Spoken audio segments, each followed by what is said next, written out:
তুমি কোন শহরের মাইয়া গো লাগে উড়াধুরা। আপনার পছন্দের নায়ক ক্যাটাগরিতে সেরা নায়ক কাকে দিবেন আপনি, যদি আপনাকে জুরি বোর্ডে দেয়া হয়? সাকিব খান।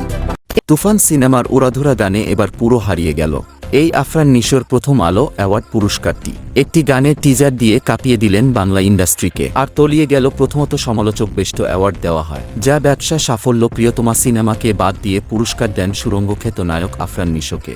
এরপর থেকে হচ্ছে বহু সমালোচনা। ইতিমধ্যে মিশা সওদাগরকে এক সাংবাদিক প্রশ্ন করলে তিনি বলেন, সেরা নায়ক হিসাবে আমি অ্যাওয়ার্ড দেওয়ার অনুমতি থাকতো আমার, তাহলে আমি শাকিব খানকে দিতাম। আপনার পছন্দের নায়ক ক্যাটাগরিতে সেরা নায়ক কাকে দিবেন আপনি, যদি আপনাকে জুরি বোর্ডে দেয়া হয়?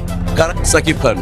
তিনি আরও বলেন, বাংলা ইন্ডাস্ট্রিকে যতটা আগিয়ে দিয়েছে কোনো নায়ক এখন পর্যন্ত পারেনি, আর যদি শাকিব খান না থাকতো এই ইন্ডাস্ট্রিতে তাহলে বাংলা যা হাল মরণ দশা হয়ে যেত সেটা সবাই বুঝতে পারছে। আপনাদের কি মতামত? শাকিব খান উপযুক্ত অ্যাওয়ার্ড পাওয়ার যোগ্যতা না আফরান নিশো? নিচে অবশ্যই কমেন্টে জানান।